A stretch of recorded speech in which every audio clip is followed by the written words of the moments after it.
পৰা optical fibre course কেনেকৈ registration কৰিব তো ভিডিঅ'টো আমি চাওঁ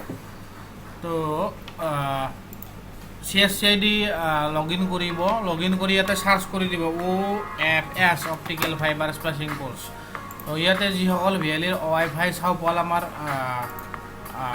লাইভ হৈছে তাতে তেওঁৰ সকলো ভিএলিকে কোৰ্সটো কৰিলে অপটিকেল ফাইবাৰ স্প্লাইচিং কেনেকৈ কাম সকলো ভিএলিয়ে এইটো ৰেজিষ্টাৰ কৰি ল'ব অপটিকেল ফাইবাৰৰ স্প্লাইচিংটো কেনেকৈ কৰে তো ইয়াতে সাৰ্চ কৰা এইখন ডেছবৰ্ড আহিব তাৰপিছত ৰেজিষ্টাৰত ক্লিক কৰিব তাৰপিছত ইয়াতে এইখন ডেছবৰ্ড আহিব নেক্সট এইটো অপটিকেল ফাইবাৰ ইয়াতে ক্লিক কৰিব CSCIDৰ পাছৱৰ্ড বিচাৰিব পাৰে বহাই দিব তাৰপিছত এইখন ডেছবৰ্ড আহিব ইয়াতে আপোনাৰ এইটো দিলে মিষ্টাৰ যি হয় লেডিজ হ'লে এইখিনি দি দিব student first name last name আদাৰ নেম এইখিনি জব ৰোল নিৰবাই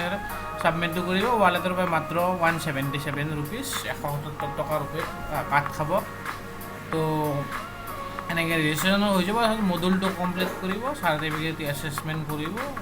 চাৰ্টিফিকেট এখন আহিব সুন্দৰ